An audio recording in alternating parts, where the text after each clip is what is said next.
friend. I'm so excited to talk to you today about how to get from the winter months into the end of the school year. Maybe that's opposite for you if you're in the southern hemisphere, getting from the summer months into the end of the school year too. It can be really a challenge because it seems like you've come so far, and after winter break you come back refreshed and renewed, and there are a lot of months left. There's a whole lot of months left before the end of the school year. So how do I get from now to then and just stay calm and stay kind of grounded and ready to go? I want to talk to you today about reflecting. We know that reflecting is good for our students because it gives the kids a chance to make sense in their brain about what it was that we were learning today, right? Well, guess what, friend? It's important for you too. So what do you do to reflect on your own teaching? When I was doing my master's work, one of the things that really stuck with me was a reading that we did about a gentleman, and I can't remember who it was, and if you know, let me know, he was a principal, and in his particular school, there just wasn't a whole lot of money for professional development. There just wasn't money for that. And so he was like, how can I help my teachers to be better teachers when I don't have a lot of money to hire somebody to come in or pay somebody to create materials or whatever it was? And what he decided to do was he said, I'm going to try this. I'm going to have my teachers go and observe another teacher. And he didn't want to make it a burden for people. So I think he had them do it like once a quarter, or maybe it was just once a semester. And all they had to do was go in and sit in on somebody else's class for 10 or 15 minutes. And then at the end, they were to take like a sticky note and just say, thank you, have a great day, and sign their name or something like that. So that would show that they actually went and did the thing. They didn't have to write up a whole thing about it. They didn't have to give feedback. They didn't have to justify anything. They just were to go and watch. And he found that within a very short amount of time, the level of teaching at his school went up so phenomenally that their test scores were increased and the kids came to school and they were enjoying school better and the teachers were more satisfied with their teaching and with their work life. And I've always remembered that because whenever I go and observe any other teacher, I learn something. Now I might learn what to do and I might learn what not to do.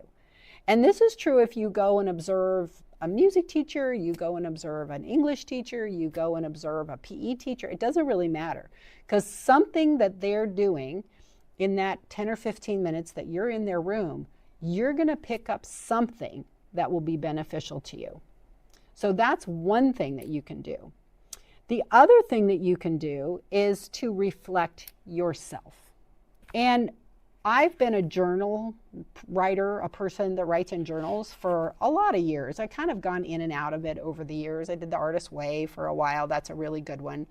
And I've just had notebooks and just written in notebooks. I'm in a period right now where on a daily basis in my personal life, I write in a journal or a notebook every single day. And I write down 3 things that I'm grateful for. Somebody got me going on that. And I've found that, oh my gosh, it's so much easier to see the good in the world when you're focusing on the good in the world. That's one thing that I do. But as far as my teaching is concerned, I thought about this and I need some prompts, right? I need like a question. I don't want to just go, that went well or that didn't go well, or those are kind of boring questions, honestly. And so I worked on this over the summer last year and I created something called the Music Teacher Reflections.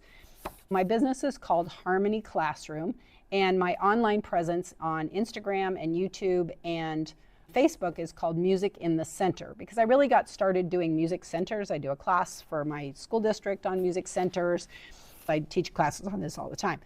But I'm also realizing that being able to think about your classroom and what you want to occur there and what your vision for your classroom is, and really being mindful about okay, that part of the lesson worked and that part of the lesson didn't. It's so disheartening when I hear newer teachers, and really any teachers, go, oh, that was a whole crash and burn, like that whole lesson, throw it out.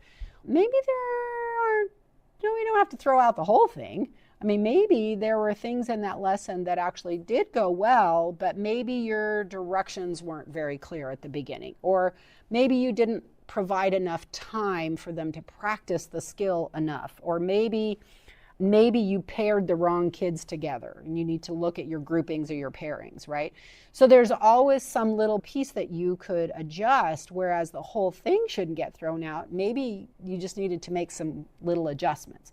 Now, a lot of times if you teach more than one class in a grade, you sort of figure that out naturally. Like the first class, God bless them, they have to see the first lesson of that week and you're like, oh, I'm not sure if that went well. And then the next time you teach that same lesson that week, you're like, oh, that went better. And then the third one, like they always get the best one, right? So that happens sometimes. But what if you had a tool? So this is the Music Teacher Reflections Journal. Like I said, Music Teacher Reflections. It's available on Amazon. And what I love about it is that there's 2 questions that are the same every single week. I'm looking for January now. So if I'm in January, the month is titled New Energy. So a lot of times it's New Year, right? We're getting some new energy. And the first 2 questions are what went really well in your music classroom or preparation this week. So what just was smooth and it went exactly as you thought. We need to focus on the positive, friends. Have you heard this? What you focus on expands, right? So we want to start with what went well. And then what is one thing? Not 1,000 things, friend. One thing that you want to improve or approach differently next week. And then each week there's a different question at the bottom. So what content or skill are you excited to dive deeper in? How could you share your students' progress and creativity with their adults? And then at the end of the month, each time there's a whole check-in for that month. So again, with your children, at the end of the day or at the end of the month, you go, well, let's look back at this whole unit. Let's look back at this whole month and really look at what went well for this whole month. And every single month, those questions are just a little bit different. But I think journaling and being really mindful of your progress, this helps you to see your progress and really get from now, in the middle of the cold where I am, all the way through the sunny May or June, whenever you get out of school. So I hope that's been helpful for you to go and watch other people teach and get some input and some inspiration from them, to write down what you're really proud of and what you could improve a little bit, and even using a tool like a prompted journal like the Music Teacher Reflections Journal to get you from where you are with very minimal or no cost to the next level. Thanks for watching today, and I wish you all the best in the rest of the school year.